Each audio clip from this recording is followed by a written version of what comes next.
back to another edition of the In the Game interview series. Got Kimberly Crabbe from Wilmington Hammerheads Youth here with us today.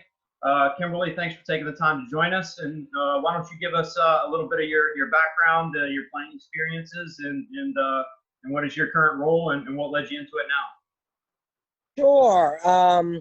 Once again, my name's Kim Crabbe. In the soccer world, I'm better known as Crabby. Here in Wilmington, North Carolina, where I currently reside, throughout, I'm probably better known as Coach Kim. I am the director of a community outreach program for the Wilmington Hammerheads, one of the larger clubs in North Carolina. And what I do is go out and serve the community using soccer as a vehicle. I work with about 800 to 900 kids a week. I go into schools, so I have a very close relationship with the county. I go into schools and organize recess, and then after school programs through the city. I've been working with them for about 10 years, and so I get to go and share with kids in some of the after school programs as well, Community Boys and Girls Club, some of the inner city after school programs. And my position is so unique because I get to see some of this talent 2 and 3 times a week. If I see a kid at recess, and then I possibly see another kid, see the same kid at an after school program. And then I had a vision to start a inner city soccer league because I found that there were quite a few important components that were forbidding some of the kids to play, and I'm sure we'll get a little bit more into that as we share today. But I guess some of my biggest accolades are, and that I'm very well known for, is I am the first African American female to play at the national level of soccer. So I am the Jackie Robinson of women's soccer. I played on the U.S. women's national team in 1986. I am originally from Northern Virginia, so I rostered George Mason University in Fairfax, Virginia, rostered their team in 1985, where we won the national championship, beating UNC 2-0. So we made a little history there. So right now, I am still enjoying my my job, which I'm fortunate enough to still have through this pandemic and this worldwide unfortunate situation everybody's going through. I enjoy what I'm doing. I know that I'm in the right place in my life 54 years later. And I wake up every day eager to share and impact with at least a kid a day. And I get to do it in magnitude by seeing so many kids. So. Yeah, I can remember whenever you first came into what was then Cape Fear Soccer, which is now Wilmington Hammerheads. I was an assistant DOC there, and seeing what you've built that program up to be from scratch, it's amazing. So what were some of the first steps that you really took whenever you came in and really started to build that program? Well, the visions actually started when I was in Durham, which where I resided prior to coming to Wilmington. I worked at an all year long charter school that kind of downsized, so they kind of ousted my position, but offered me another position and cut hours and pay. And so I really kind of weighed my options, and I had many ideas that I wanted to implement, but being a teacher, I was kind of limited. I was a single mom, so a lot of key factors played a role. But I instead took the layoff, but still had a great bond with so many kids in the school that I was at, that I decided to implement one of my visions, which was to organize recess. So I did that in Durham. And when my daughter went off to college at Pembroke, I always wanted to be at the beach. So I decided to come down here and bring that same vision down. So I was able to kind of share with, at the time, I think it was Peter Broadley, of what I really wanted to do some of my goals, and it just seemed like a perfect fit because at the time the Cape Fear Soccer Club was had already shared some outreach within the community, but just couldn't sustain it and needed someone, a leader, to kind of bring that back and with full vengeance. And then I just happened to be the perfect piece to the puzzle, and gave Mr. Broadley my handwritten at the time resume, and the rest is history. I've been here ever since. Yeah, very nice, very nice. Yeah, I think we both got to work with Peter. I really enjoyed my time there.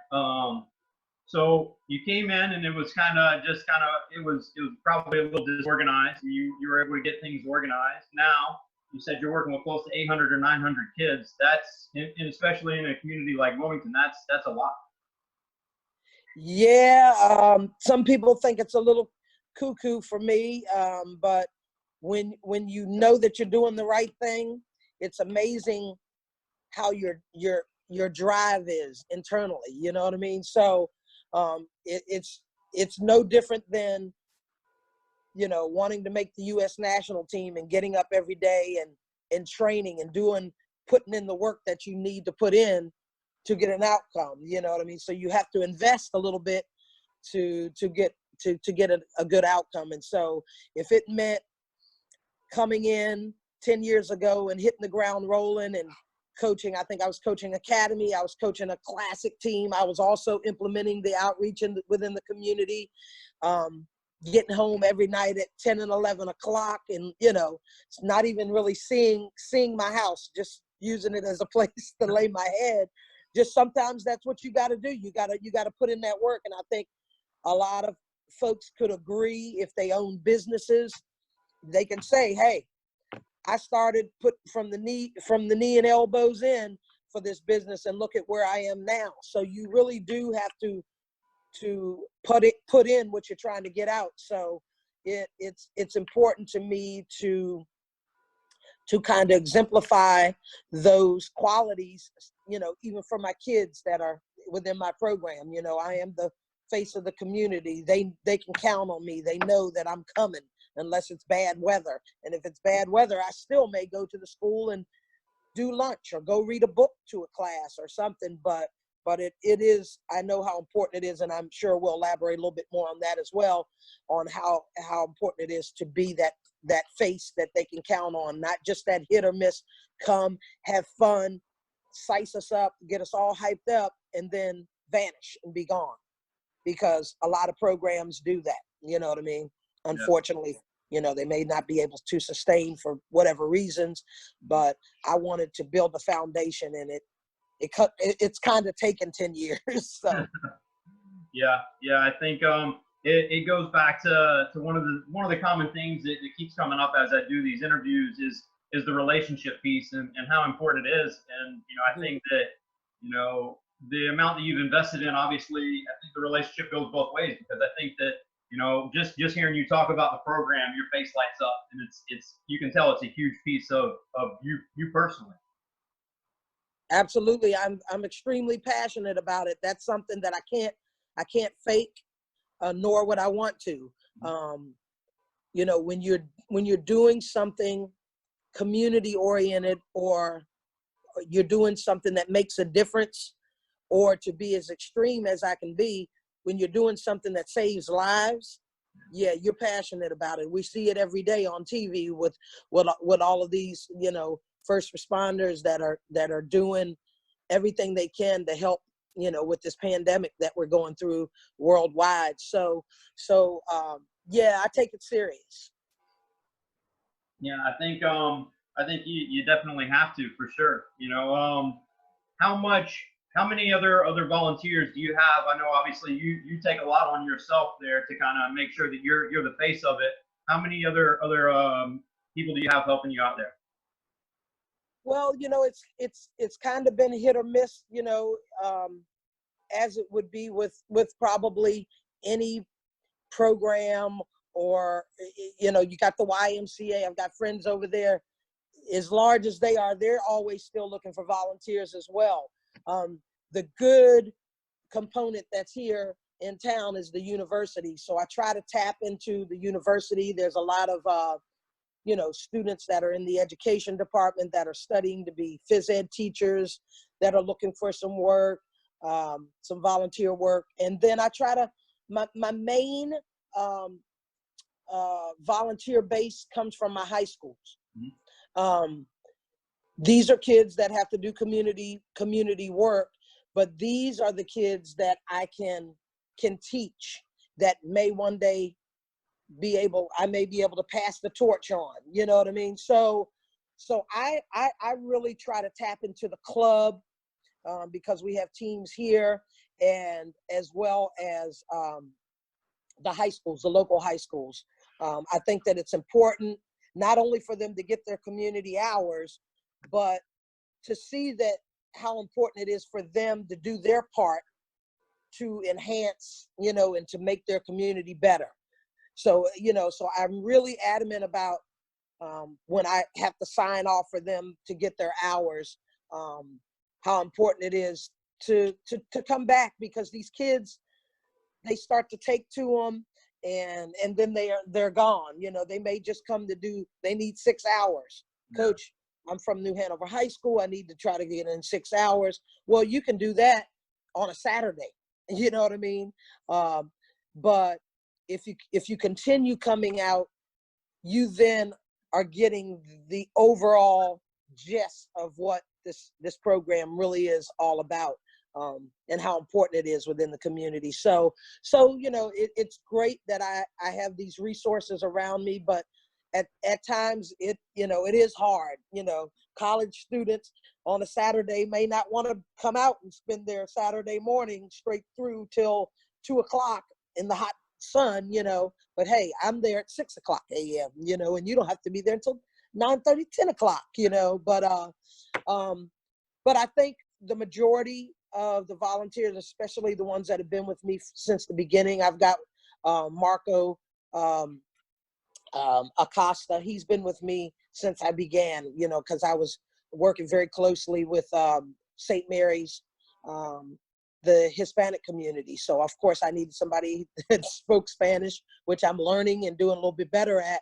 But he's been with me since the beginning, and he gets it, and he's a painter, and they have their own business, and he's very busy, but he's there on Saturdays, after probably working, a full-fledged week of painting mansions over at Figure Eight Island, so there are, there are times when I do some big events in the community, and I need more volunteers than other times. But for the most part, I've sustained a pretty good volunteer base that understands what we're trying to do here and how important it is. So yeah, I think that's awesome. I think the earlier that we can kind of get some of those younger, middle school going to high school, kids to really invest and understand how important it is to give back. I think that's where you really start to cultivate those seeds of there's something way bigger than me. Exactly. So, so you said that you were able to get a little league going there, the intercity league going there. Yeah, that's new since you've left out. Yeah, I've got a little league going. Yeah. So how long does that typically run for them? And is there anything else that they get to do outside of the league as well? Well, since I am with the club, and there are several other clubs in the community, I try hard to mirror their league. So if they're running 7 weeks of recreational soccer within the community, I try to mirror that so that they kind of fit in with the in swing with some of their peers once they go to school. So what I was finding out was that, I'd be at a school on a Monday, and so many of the kids would be talking about what they did in their game, and they were so excited.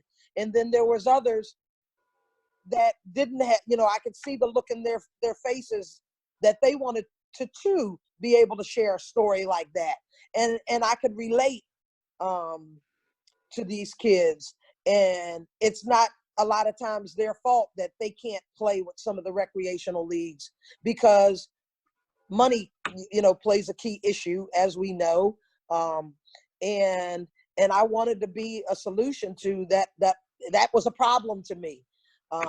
And so I wanted to fill that void any way that I could. Of course, recess united them all and brought them all together. But again, to hear these kids come up and tell me the stories about their weekend game with their team, and then the others, I could see the look in their eyes and said, man, there's a missing piece somewhere within their spirit. And I know that at least me coming and offering organized recess, that they all are a part of a team, but those ones that had that missing component, I wanted to be able to fill. So I mirror the rec leagues. So it is totally free at the moment and has been since I began it 4 years ago.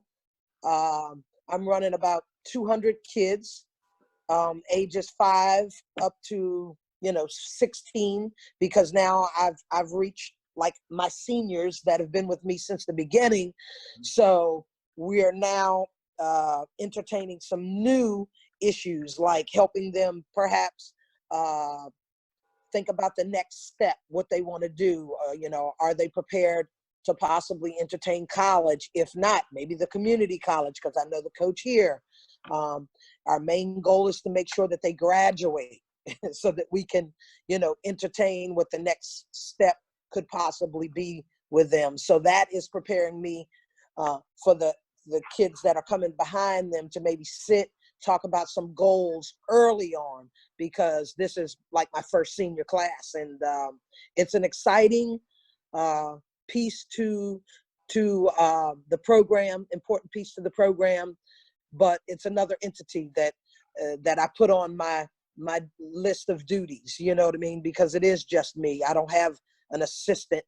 I don't have an administrative assistant. I have a great group of team. I want to call them my team of volunteers, and Chrissy Marshburn has come in, she and her son Aaron, and they are very savvy with the internet. And I am not, it's not that I'm not, I just don't have the time to really grasp all of that, when on the other hand, I need to be making sure this kid has shoes and shin guards and a uniform. So they have taken that weight off my shoulders and input data and got has just organized that piece that has been kind of unorganized for so long. So it, to mirror the rec league helps, and offering it for free definitely helps, but I orientate prior to the season starting, and I also, make certain that everybody understands. I have somebody translating in Spanish, that it is free for now, and we will keep it as free as long as we can. But, there is overhead costs, and at some point, maybe everybody has to pay $10, but as opposed to $120, and then parents have several kids, you know what I mean? And that's why some of them don't get to experience playing at a rec level or playing on a team or playing any kind of organized ball because of that reason. And that just doesn't go for soccer. That goes for Pop Warner football or basketball or anything. The parents will say, look, I've got 4 kids. I just, I hear that all the time. There's no way that I could afford it. As much as I would like to have had my kid already playing soccer because they've been wanting to, I've not been able to afford it. So again, you're going to continue to hear me say how unique and important this program is in the community. But it really is. So does the club there offer the opportunity, if you've got a kid in your program and they're really shining and standing out, and has the club really tried to kind of allow those players to maybe move into some of the travel stuff? Absolutely. We are to that point now. I was recognizing and identifying kids left and right at these schools, at the school level, we're talking 20 to 30 minutes of recess. And I'm already seeing this raw talent at the grassroots level and presenting that, to whomever is, the director of the club at that time. Because as you know, we've gone through a lot of transitions. So since I've been here, I've been through probably five different directors, but each and every one of them, I tried to instill how important it is, to, team up to get these kids to the next level. So yes, there are several kids that are now playing at the more elite level. I have kids that are playing ECNL. I have kids that are playing on the classic teams, and the club has devised a plan, so that finances aren't of the most important worry that may make the difference on whether they get to play at that next level or not. Yeah, I think that's great to hear. And, obviously with the way that soccer is set up in the country right now, I think that pay to play is the big thing on everybody's probably the front of everybody in the youth game's mind, and how can we really reshape some things to make it less of a business and make it more about the experience and continue to develop players. Sure. Yeah, that's really, really important. But I do understand, as I call it, the politics of the game, because I have played at the more elite levels and the elitist of the levels. So I understand it from a business standpoint for the clubs. I'm not going to speak on ours, in general. I'm just saying in general, yeah, of clubs around the nation. So I understand the overhead costs, the uniforms, the paying of the elite coaches, and I understand all of that. It's just some of the families, that I work with at the grassroots levels that don't understand that. So when I identify these kids and they're ready to go to the next level, that's a platform that we then have to entertain, making certain that everybody understands. And the club is very good about that, explaining, what the parents or the family may have to be able to put forth, and or what they're expected of, as well as what the club is going to assist with. So there are ways, of making sure that these kids do not get left behind. And I think it's fair to say some of my kids are probably some of the best kids in the club, at this point in time playing, and I think because they have been exposed to some of that extra training, some of the better coaches. I'm not putting myself down as a coach, but when you're working with 800 to 900 kids a week, you know what I mean? It's okay to take your baby that's getting ready to fly out of the nest and say, here's my prized possession, and do them right and do right by them. So, and I can honestly say that the club has done that thus far. That's great to hear. I mean, I think I work at what would be considered a smaller club right now. I haven't made the jump over to NCFC yet. I'll be doing that in the fall. But we scholarship. I think almost every one of our teams has at least one scholarship player on it, and I think that's something. Even if a small club that where I'm at now can do it, I think that's something that needs to be a lot more prevalent. Right. Well, I mean, again, I don't want to say, the politics of the game, become a factor, but it is what it is. You know what I'm saying? You want to find a way to make certain that you don't leave those players behind, even like I said, if they can't even play at the rec level, then you have my grassroots level at outreach, community outreach, that's offering an opportunity for kids. So at this point in the game, I don't think that there's any reason for a kid that's interested in the sport to not play. For sure. I think, the more that we invest in those situations, the better the level in our country is going to be, because we're such a diverse country that we can very much easily, pigeonhole ourselves into one specific area, and that's not what's great about this country. That's right. And That's right.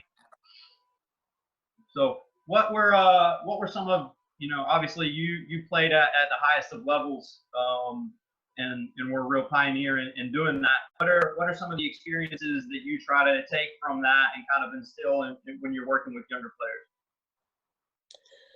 Well, and I'm solely speaking for myself, but most coaches could probably agree, is that, as a coach, we are also a teacher.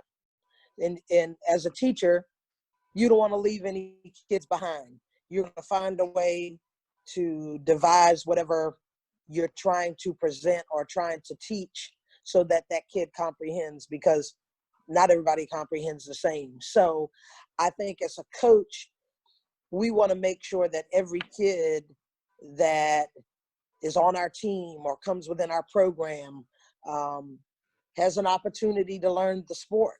So it's important to me that how can I say it?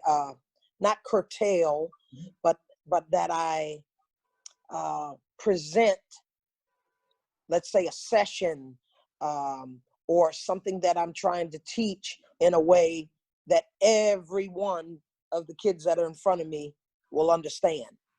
And if they don't, then those are the kids you give the extra time to, or the extra instruction. So I think it's important that nobody's left behind, that everybody gets to experience, that everybody gets to have fun.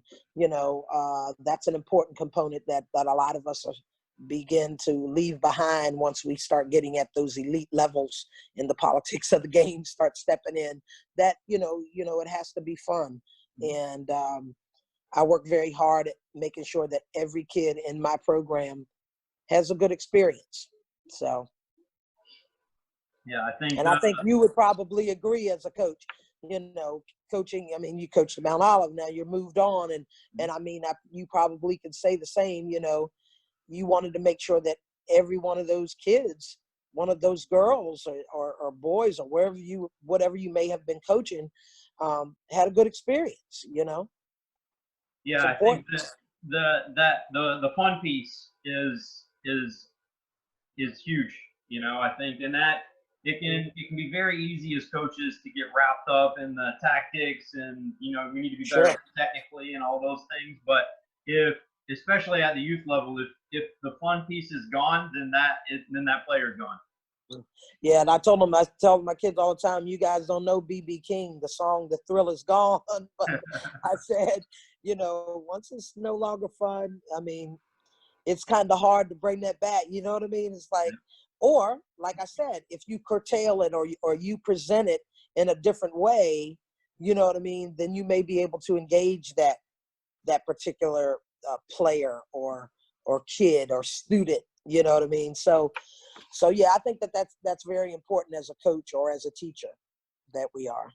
Yeah, for sure. And I think that that's something that me personally as a coach, I get wrapped up at times, and that's something that even with my college teams, they'll come out and we got to do something fun at the beginning of the session just to get them to relax a little bit and just kind of de-stress and decompress, and it also allows us to kind of remember, even though we want to win and we want to go and do these great big things, it's game. And I could say, that also played key when I was on the U.S. national team. You know what I mean? And that's the highest of levels. We were very serious about our mission, but we also kept it fun, whether it's amongst each other. Coach. I mean, I've learned now that I'm a coach. You put on your coaching face. You know what I mean?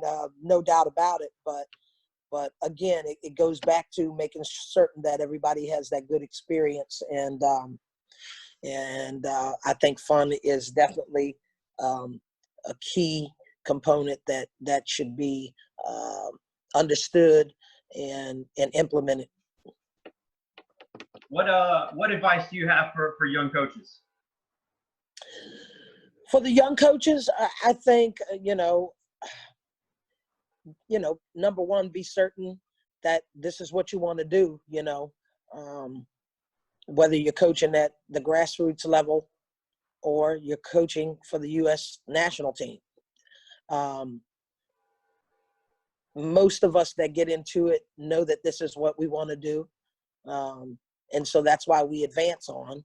I was asked, would I be interested in coaching?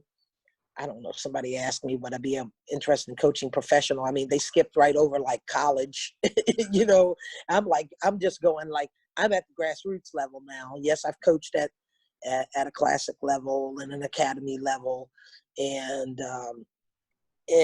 could probably, with the proper training, coach at a college level. But you gotta know your place. You gotta know where you're going to be of most impact. And I think for me, it is at this level. As people are like, you're an ex-national team player. Why wouldn't you want to go and pursue coaching there? You gotta know where you're supposed to be and what your calling is. And so I would say with young coaches, because they're young, if this is what you want to do, pursue it. Get your proper licensings and absorb all of that knowledge from some of these hierarchy coaches that coach, that teach these licensings and stuff, and grab what you can and make it your own, and put your little flavor on it and your little twist on it and make it fun, and just do the best that that at what you're doing, but make certain that's what you want to do. And so, like I tell people, 54 years later, I know that I'm in the right place. I mean, I could be out probably doing a ton of things. I could assist somebody at a college. I got friends coaching at William and Mary, here, there, Jamaican national team. There's so many opportunities that are out there that I possibly could be doing, but I just feel like I'm at this point in my life, I'm in the right place, and I know that. So, make sure you know what you want to do, set some goals. And if that is a goal for you to coach collegiately, then that is what you need to be going for. Take it serious. And understand that, at the end of the day, you're impacting somebody's life, and that's important. That's an important job. You know what I mean? And embrace that, and do the best that you can, because you do make a difference in a lot of kids' lives when you're coaching or you're teaching, and we're all the same. So, but yeah, I would say if you're a young coach or a young teacher coming up, be certain that that's what you want to do, and put your best into it, like you would if you were going for another job, or so it's just important to know what you want to do. You know what I mean? Set goals and aspire to achieve those. So. Well, Kim, I can definitely attest to with your infectious personality and your knowledge of the game. I'm sure you could coach wherever you really wanted to coach. So I know that in the 1 year that my stepdaughter got to be a part of, when you were working with the youth academy down in Wilmington when we were down there, she still remembers who you are, and you made a great impact on her life. So that's nice to hear. That's nice to hear. Thank you so much. Yep. So, well, we really, really appreciate you coming on and taking the time to talk with us. Wish you the best, and hopefully I can get to see you out on the field again soon. Oh yeah, absolutely. Keep doing what you're doing as well, my friend. Making a difference in the game. Doing my best. I appreciate it. Thanks, Kim. All right. Bye-bye.